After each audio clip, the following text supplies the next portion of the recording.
সেই আওয়ামী লীগ বাংলাদেশে আর কোনোদিন রাজনীতি করতে পারবে না।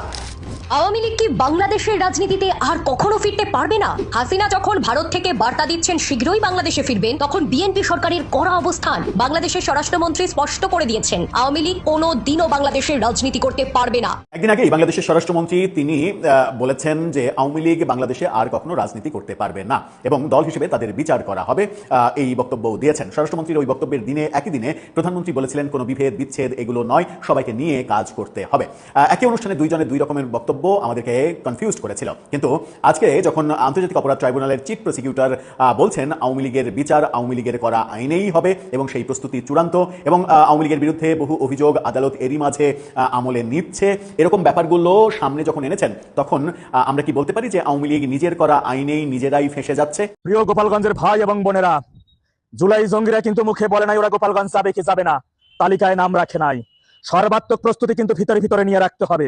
সেই সাথে দক্ষিণ অঞ্চলের যতগুলো জেলা আছেন, খুলনা এবং বরিশাল বিভাগে যে সকল ভাই এবং বোনেরা রয়েছেন, রাজপথে থাকা সক্রিয় নেতাকর্মীরা রয়েছেন, জনগণকে সাথে নিয়ে আপনাদের সর্বাত্মক প্রস্তুতি নিয়ে রাখতে হবে। এবার যদি ওরা আপনাদের জেলায় প্রবেশ করে, অন্তত পক্ষে একটাকে হইলেও প্রথম শ্রেণীর জুলাই জঙ্গি এই সকল সমন্বয়ক নামক ওদের একটারে হইলেও আবু সাইদি করে দিতে হবে। সবকিছু মিলিয়ে মেসেজ তো ক্লিয়ার যে বাংলাদেশে আওয়ামী লীগ রাজনীতি করতে পারবে না, কারণ সরকার আওয়ামী লীগকে কোনোভাবেই রাজনীতি করতে দিবে না। কারণ তারা ধরে নিয়েছে যে আওয়ামী লীগের মৃত্যু হয়েছে এবং আওয়ামী লীগকে ভারতে দাফন করা হয়েছে। যখন স্বরাষ্ট্রমন্ত্রী এই কথা বলে তখন তার আমাদের দ্বিতীয়বার এটাকে কনভেই করার কোনো অধিকার থাকে না যে না আওয়ামী লীগ রাজনীতি করবে। হ্যাঁ, আওয়ামী লীগ বাংলাদেশে রাজনীতি করার চেষ্টা করছে এবং আমরা আমাদের বিভিন্ন কন্টেন্টে বলছি যে আওয়ামী লীগ রাজনীতি করতে পারবে না, এটা স্পষ্টভাবে বলা যায় না। আওয়ামী লীগ সর্বাত্মক চেষ্টা করছে এবং আওয়ামী লীগ চাচ্ছে যে কিভাবে বাংলাদেশে রাজনীতি করা যায়, কিভাবে তারা শক্তি প্রদর্শন করে সরকারকে চাপে ফেলে, কিভাবে সরকারকে উৎখাত করে হলেও তারা রাজনীতি করতে চাচ্ছে। আওয়ামী লীগ চেষ্টার কোনো ত্রুটি রাখছে না। আপনারা সবাই জানেন শেখ হাসিনা তার সাবেক স্বরাষ্ট্রমন্ত্রী আসাদুজ্জামান কামাল তাদের ফাঁসি হয়েছে, ফাঁসির আদেশ হয়েছে।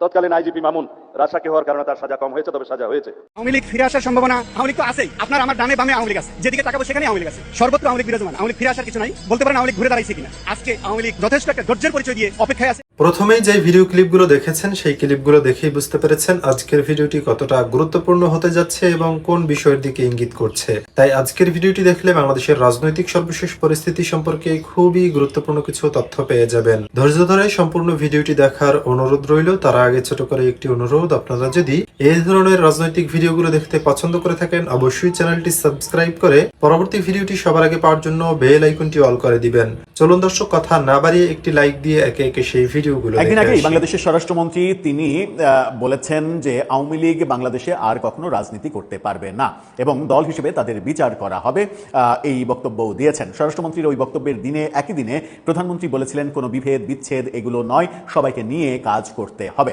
একই অনুষ্ঠানে দুইজনের দুই রকমের বক্তব্য আমাদেরকে কনফিউজ করেছিল। কিন্তু আজকে যখন আন্তর্জাতিক অপরাধ ট্রাইব্যুনালের চিফ প্রসিকিউটর বলছেন আওয়ামী লীগের বিচার আওয়ামী লীগের করা আইনেই হবে এবং সেই প্রস্তুতি চূড়ান্ত এবং আওয়ামী লীগের বিরুদ্ধে বহু অভিযোগ আদালত এরই মাঝে আমলে নিচ্ছে, এরকম ব্যাপারগুলো সামনে যখন এনেছেন তখন আমরা কি বলতে পারি যে আওয়ামী লীগ নিজের করা আইনেই নিজেরাই ফেঁসে যাচ্ছে, নাকি তাদেরকে ফাঁসানো হচ্ছে?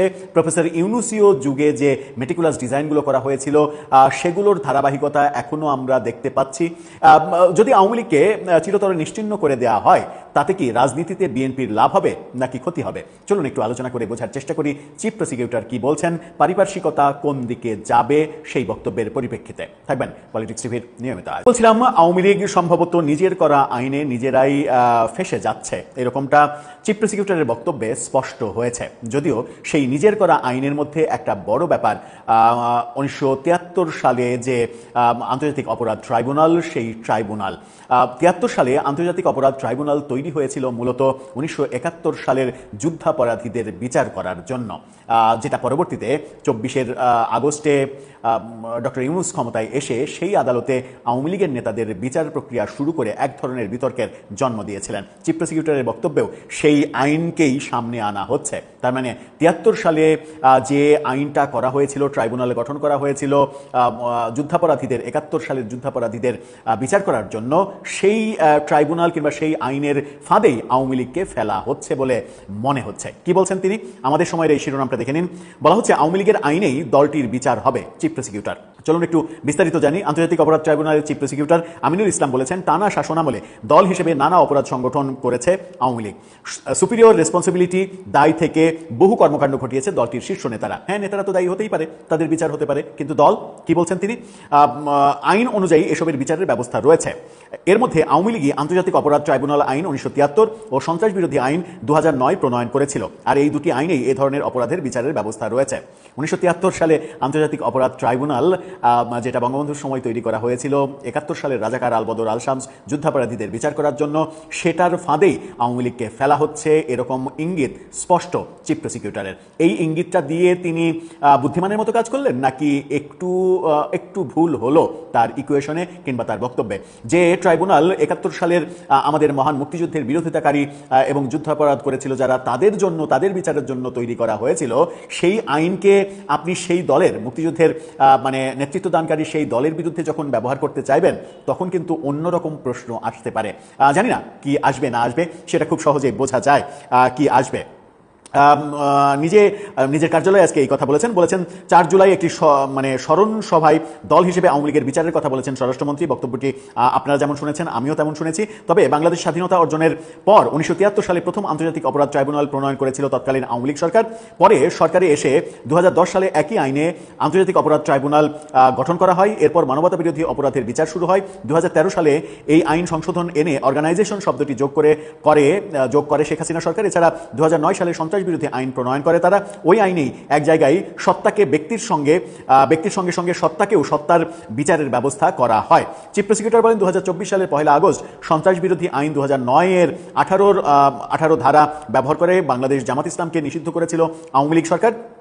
এসব কিছুই দলটি প্রণয়ন করে রেখেছিল, অন্য কোনো সরকার এমন আইন প্রণয়ন করেনি। অর্থাৎ দল নিষিদ্ধ করার প্রক্রিয়া সহ সব ধরনের আইনই বিভিন্ন সময় করেছে আওয়ামী লীগ। সংবিধানেও সংযোজন করেছে সেটা। আন্তর্জাতিক অপরাধ ট্রাইব্যুনাল আইন 1973 অনুযায়ী বর্তমানে মানবতা বিরোধী অপরাধের বিচার চলছে, তাদের আইনটি ব্যবহার করা হচ্ছে। অতএব দল হিসেবে আওয়ামী লীগের বিচারও এই আইনেই হবে। অর্থাৎ আন্তর্জাতিক অপরাধ ট্রাইব্যুনালের যে আইন 1973 সালে করা হয়েছিল 71 সালের যুদ্ধাপরাধীদের বিচার করার জন্য, সেই আইনেই আওয়ামী লীগের নেতাদের বিচার করা হচ্ছে একই আদালতে, যে আদালতে আওয়ামী লীগ যুদ্ধাপরাধীদের বিচার করেছিল, এবং সেই আইনকেই অবলম্বন হিসেবে ধরতে চাইছেন চিফ প্রসিকিউটর। কৌশলগত দিক থেকে কি একটু বেশি ভুল হয়ে যাচ্ছে, নাকি ঠিকঠাকই আছে? যদি ঠিকঠাকই থেকে থাকে খুবই ভালো হবে। আওয়ামী লীগকে যদি আপনি আজকে আদালতের মাধ্যমে নিশ্চিহ্ন করে দিতে চান, আওয়ামী লীগের কোনো অস্তিত্ব রাখতে না চান, তাহলে কি হবে? ভবিষ্যতে কি হবে? ভবিষ্যতে এটা টিকে থাকবে, নাকি এটা আবার উল্টে যাবে? কারণ আমাদের দেশের রাজনৈতিক সংস্কৃতিতে আমরা তো প্রতি মুহূর্তেই গণেশ উল্টে যাওয়ার ঘটনা দেখেছি। কারণ আওয়ামী লীগও যে কাজটা করেছিল, তাদের শাসনামলে জামাতকে নিষিদ্ধ করেছিল, সেটাকে আওয়ামী লীগ বেশি দিন দীর্ঘস্থায়ী করতে পেরেছে, নাকি 2024-এর 5 আগস্ট যেটা এসেছিল সেটা জামাতের প্রতি অনেক বেশি এগ্রেসিভ হওয়ার কারণে জামাত একটা মহাপরিকল্পনা বাস্তবায়ন করতে পেরেছিল অনেকের সহযোগিতায়? এরকমটাও চতুর্দিকে যেটা আলোচনা হচ্ছে, সেটা কি সত্য নাকি মিথ্যা জানি না কি হবে। তবে উদাহরণটা যদি ভালো উদাহরণ হতো তাহলে ভালো হতো, ভালোই হবে। আর যদি উদাহরণটা খারাপ উদাহরণ হয়, এই উদাহরণটা ভবিষ্যতে যদি অন্যভাবে অন্য কারো ওপর প্রয়োগ হয়, তাহলে মন্দ হবে। এখন এখানে একটা কথা শুধু বলা, সেটা হচ্ছে যে চিফ প্রসিকিউটর যেটা বলছেন এবং বিএনপির স্বরাষ্ট্রমন্ত্রী যেটা বলছেন, সেই বক্তব্যের পরিপ্রেক্ষিতে একটা কথা বলা যায়, সেটা হচ্ছে যে আওয়ামী লীগের করা আইন এবং আওয়ামী লীগের করা পদক্ষেপ যদি আপনি মনে করেন যে কালো আইন কিংবা কালো পদক্ষেপ, ভুল পদক্ষেপ, এবং সেই পদক্ষেপ আইনসঙ্গত না, এগুলো যদি মনে করেন, তাহলে তাদের করা সেই পদক্ষেপ কিংবা সেই আইনগুলোকে আপনারা ব্যবহার করলে সেটা কি সঠিক পদক্ষেপ হয়ে যাবে? যদি আওয়ামী লীগের করা আইনে কোনো ভুল থাকে, কোনো অগণতান্ত্রিক ব্যাপার থাকে, তাহলে তো সেগুলো বাতিল করে দেওয়া উচিত। সেগুলোকে ব্যবহার করে আবার আওয়ামী লীগকেই যদি আওয়ামী লীগকে দেন আর অন্য কাউকে সাজা দেন, যেটা ভুল প্রসেস, যেটা অগণতান্ত্রিক প্রসেস, সেটা আপনি যখন গ্রহণ করবেন, তাহলে তো আওয়ামী লীগের মানে ক্যারেক্টার এবং আপনার ক্যারেক্টার একই হয়ে গেল না? একই কি করতে চান? আপনি যাকে খারাপ বলছেন, তার কর্মকাণ্ডকে খারাপ বলছেন, তার আইনকে খারাপ বলছেন, আবার তার কর্মকাণ্ডগুলোকেই উদাহরণ হিসেবে সামনে আনছেন এবং সেটাই প্রয়োগ করছেন। ব্যাপারটা একটু এলোমেলো হয়ে যায় বোধহয়। দর্শক, আপনার কাছে কি মনে হয়? আপনার মতামত জানিয়ে। সবকিছু মিলিয়ে মেসেজ তো ক্লিয়ার যে বাংলাদেশে আওয়ামী লীগ রাজনীতি করতে পারবে না, কারণ সরকার আওয়ামী লীগকে কোনোভাবেই রাজনীতি করতে দিবে না। কারণ তারা ধরে নিয়েছে যে আওয়ামী লীগের মৃত্যু হয়েছে এবং আওয়ামী লীগকে ভারতে দাফন করা হয়েছে। যখন স্বরাষ্ট্রমন্ত্রী এই কথা বলে তখন তার আমাদের দ্বিতীয়বার এটাকে কনভাই করার কোনো মতো অধিকার থাকে না যে না আওয়ামী লীগ রাজনীতি করবে। হ্যাঁ, আওয়ামী লীগ বাংলাদেশে রাজনীতি করার চেষ্টা করছে এবং আমরাও আমাদের বিভিন্ন কন্টেন্টে বলছি যে আওয়ামী লীগ রাজনীতি করতে পারবে না, এটা স্পষ্টভাবে বলা যায় না। আওয়ামী লীগ সর্বোত্তম চেষ্টা করছে এবং আওয়ামী লীগ চাচ্ছে যে কিভাবে বাংলাদেশে রাজনীতি করা যায়, কিভাবে তারা শক্তি প্রদর্শন করে সরকারকে চাপে ফেলে, কিভাবে সরকারকে উৎখাত করে হলেও তারা রাজনীতি করতে যাচ্ছে। আওয়ামী লীগ চেষ্টার কোনো ত্রুটি রাখছে না। এটা যদি বিএনপির ক্ষেত্রে আমরা বলি, বিগত 16-17 বছর যখন বিএনপি ক্ষমতা থেকে দূরে ছিল তখন তারাও কিন্তু একই ধরনের কাজ করেছে। তারাও সিদ্ধান্ত নিয়েছে যে না, তারা সর্বোত্তক এর শেষ দেখে ছাড়বে এবং সর্বাত্মক চেষ্টাও করেছে। কিন্তু সর্বশেষ আমরা ধরে নিয়েছিলাম যে না, আওয়ামী লীগের দমন পীড়নের শিকার হয়ে বিএনপি আর অস্তিত্ব দাঁড় করাতে পারবে না, বিএনপির অস্তিত্ব মাটির সাথে মিশে গেছে। কিন্তু 24 আন্দোলনের মধ্যে দিয়ে যখন গণঅভ্যুত্থান ঘটলো, সেই গণঅভ্যুত্থানেই প্রমাণ করলো যে না, আওয়ামী লীগের মতোই তারা রাজত্ব করতে পারে, আওয়ামী লীগের মতোই তারা চাইলে ক্ষমতায় আসতে পারে। আজকে আওয়ামী লীগের শাসন ব্যবস্থা আর বিএনপির শাসন ব্যবস্থা, এই দুটি শাসন ব্যবস্থার মধ্যে আমি ততটা পার্থক্য দেখছি না। একই ধারায় চলছে। আওয়ামী লীগকে নির্বাচন করতে দিবে না, আওয়ামী লীগকে রাজনীতি করতে দেবে না, এই মত আদর্শ যেভাবে বিএনপি বিশ্বাসী হয়ে গেছে,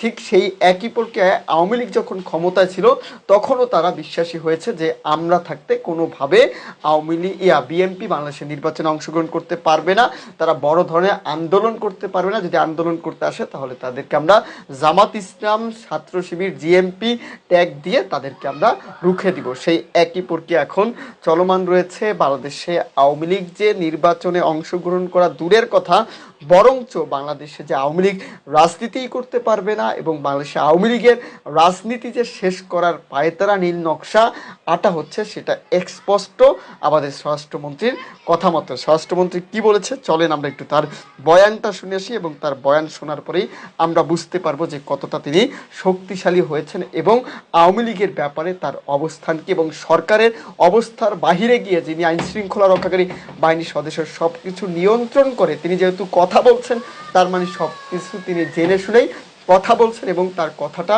সত্যতাও থাকবে আশা করা যায়। বলছে আওয়ামী লীগের রাজনীতির মৃত্যু হয়েছে, দাফন করা হয়েছে দিল্লিতে এবং আওয়ামী লীগ বাংলাদেশে আর রাজনীতি করার কোনো সুযোগ পাবে না, কারণ আওয়ামী লীগ রাজনীতি করার যে অধিকার, সেই অধিকারটা নাকি হারিয়ে ফেলেছে। সত্যিই কি অধিকার হারিয়ে ফেলেছে? কোনো রাজনৈতিক দল কি কোনো রাজনৈতিক সংগঠনকে রাজনীতি করার অধিকার দেয়, নাকি গণতান্ত্রিক নিয়ম ধারায় জনগণই সিদ্ধান্ত নেয়, জনগণই রাজনীতি করার অধিকার দিয়ে থাকে? এখন জনগণ যদি আওয়ামী লীগকে অধিকার দেয়, জনগণ যদি আওয়ামী লীগের পক্ষ নেয়, আওয়ামী লীগের পক্ষে জনগণ যদি রাজপথে নেমে তারা সিদ্ধান্ত নেয় যে হ্যাঁ আমরা আওয়ামী লীগকে রাজনীতিতে দেখতে চাই, আমরা আওয়ামী লীগকে রাজনীতিতে ফিরাবো, তাহলে কিন্তু বিএনপির কোনো ঠেকানোর ক্ষমতা নাই। যেভাবে 5ই আগস্টে আওয়ামী লীগকে রুখে দিয়েছিল জনগণ এবং বিএনপি যে এখন ক্ষমতা এসেছে, বিএনপিকে সর্বাত্মক চেষ্টা করেও কিন্তু ক্ষমতা থেকে আটকাইতে পারে নাই। ঠিক জনগণ চেয়েছে বলেই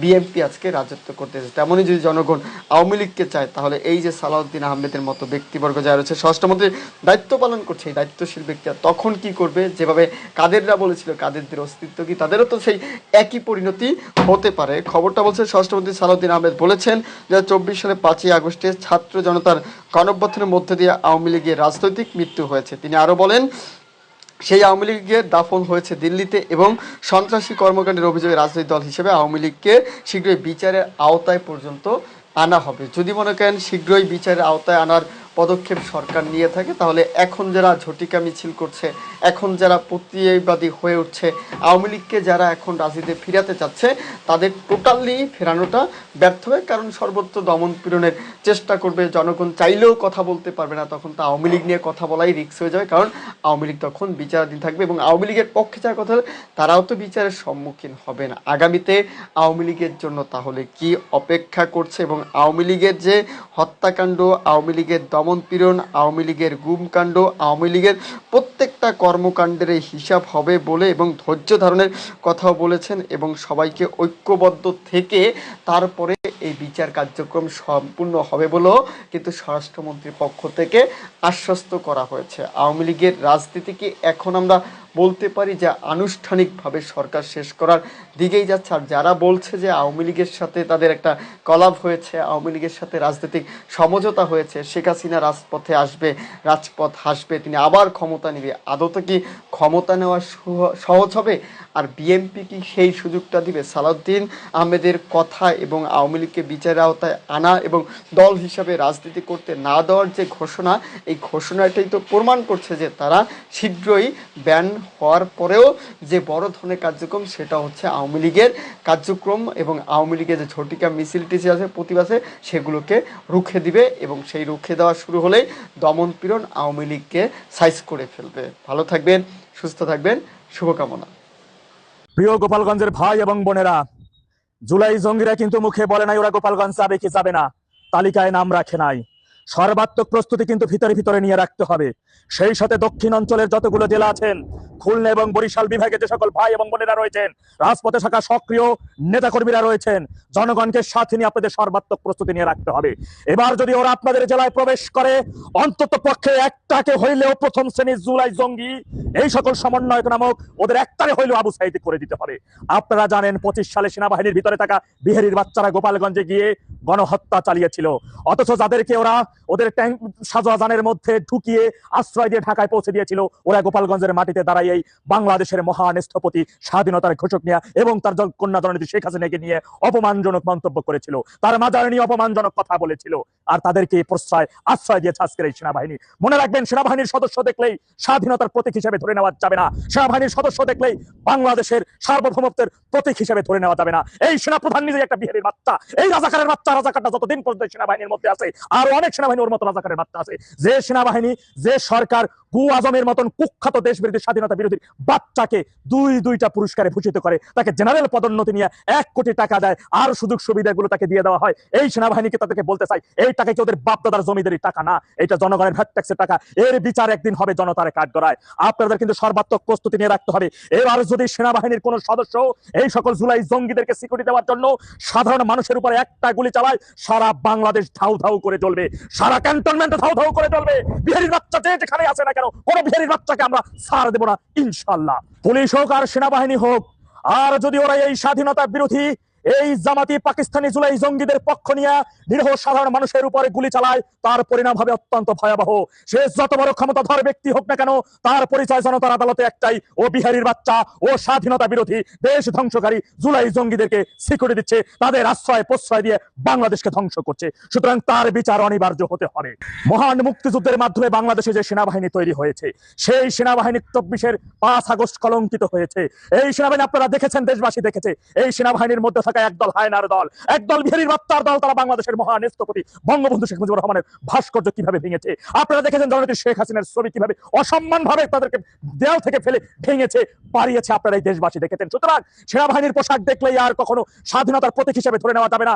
আগে তার বিষয় জাস্টিফাই করতে হবে, ও বিহারির বাচ্চা, ও আসলে কি স্বাধীনতার পক্ষে, ও আসলে কি বাংলাদেশের সন্তান, নাকি পাকিস্তানি বিহারির বাচ্চা, নাকি জিন্নাহর বীর্যে জন্ম নেওয়া, জিন্নাহর সেনাদের বীর্যে জন্ম নেওয়া বাচ্চা আজকে সেনাবাহিনীতে পরিণত হচ্ছে, সেনা সদস্যতে পরিণত হচ্ছে।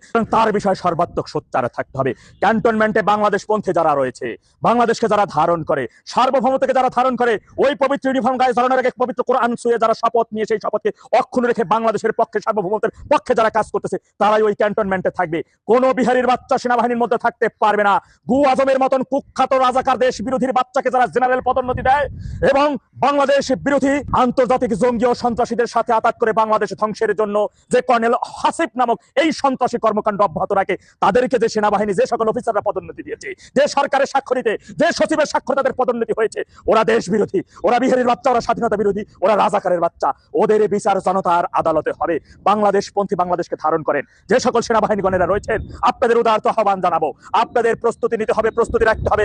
বাংলাদেশ রক্ষার জন্য আপনাদের সর্বাত্মক ভূমিকা এখন দেশবাসী দেখতে চায়। আপনারা আর কত দেশ বিরোধী, স্বাধীনতা বিরোধী রাজাকারের বাচ্চা জুলাই জঙ্গিদের আশ্রয় এবং প্রশ্রয়দাতা হবেন? আপনাদেরকে নিজেদের মা বাবা নাই, দেশের প্রতি আপনাদের ন্যূনতম দায়বদ্ধতা নাই। সেই ন্যূনতম দায়বদ্ধতা থেকে বলবো, যত বড় কঠিন সময় আসুক না কেন, আপনি যদি সাহস রেখে, আপনি আপনার শপথ অক্ষুণ্ণ রেখে যদি আপনার দায়িত্বে অবিচল থাকেন, তাহলে দেশবাসী আপনাকে সম্মানিত করবে। আপনি যদি মারাও যান, আপনি শহীদ পথ, আপনি শহীদের সম্মানে সম্মানিত হবেন। মহান রব্বুল আলামিন মৃত্যুর পরে হলেও আপনাকে উপযুক্ত পুরস্কারে ভূষিত করবে। তাহলে কিসের ভয় পাচ্ছেন স্বাধীনতা বিরোধী রাজাকারের বাচ্চাদের কর্তৃক? কিসের ভয় পাচ্ছেন দেশ বিরোধীদের? আপনারা ঘুরে দাঁড়ান, দেশের পক্ষে, দেশের মানুষের পক্ষে, সার্বভৌমত্বের পক্ষে দেশের 18 কোটি জনগণ আপনার সাথে থাকবে।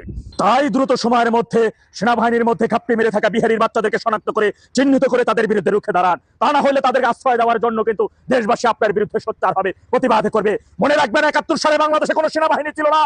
এই সেনাবাহিনী ছাড়াই কিন্তু দেশ মাতৃকার টানে সাধারণ জনগণ ঐক্যবদ্ধ হয়ে বঙ্গবন্ধুর এক ডাকে সাড়া দিয়ে 7.5 কোটি মানুষ রাস্তায় ঝাঁপিয়ে পড়েছিল।